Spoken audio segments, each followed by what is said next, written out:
Hello guys, എല്ലാവർക്കും സുഖമല്ലേ? ഞാൻ ഇങ്ങനത്തെ കാര്യങ്ങൾ പൊതുവെ സംസാരിക്കാത്തതാണ്, പക്ഷേ ഇന്ന് സംസാരിച്ചേ മതിയാകുമെന്ന് എനിക്ക് തോന്നി.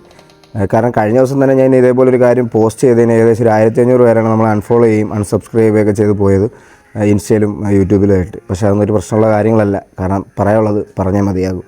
ഞാൻ ഒരു ഹിന്ദു മതത്തിൽ നിന്നും ഇസ്ലാം മതത്തിലേക്ക് വന്നൊരു വ്യക്തിയാണ്. എൻ്റെ അമ്മയൊക്കെ അവർ ഫുൾ ഫാമിലി ഹിന്ദുവാണ്.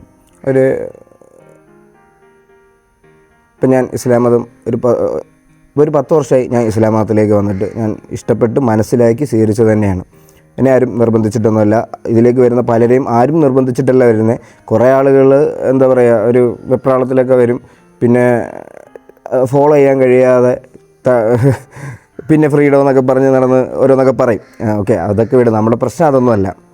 അപ്പോൾ നമ്മൾ സോഷ്യൽ മീഡിയയിൽ എന്തെങ്കിലുമൊക്കെ പോസ്റ്റ് എന്തെങ്കിലുമൊക്കെ കാണുമ്പം നമ്മൾ പ്രതികരിക്കുമ്പോഴത്തേക്കിനും ഇപ്പം അടുത്തിടെയായി സോഷ്യൽ മീഡിയ ഉപയോഗിക്കുന്ന ആളുകൾക്കറിയാം, ഒരു പ്രത്യേക രാഷ്ട്രീയത്തിൽപ്പെട്ടവർ പറയുന്നതെന്ന് പറഞ്ഞാൽ എന്തോ അവരുടെ മാത്രം സ്ഥലമാണ് ഇത്, ബാക്കി എല്ലാവരും വേണമെങ്കിൽ പാകിസ്ഥാനിലോട്ടൊക്കെ പൊയ്ക്കോ. ഈ പാകിസ്ഥാനും ഇതൊന്നും ഇല്ലെങ്കിൽ ഇവരുടെ അവസ്ഥ എന്താണ്? പന്നി, പാകിസ്ഥാൻ, തീവ്രവാദി, ഈ സാധനം ഇല്ലെങ്കിൽ ഇവരുടെ രാഷ്ട്രീയം എന്താണെന്ന് വെച്ചാൽ എനിക്ക് അറിയത്തില്ല.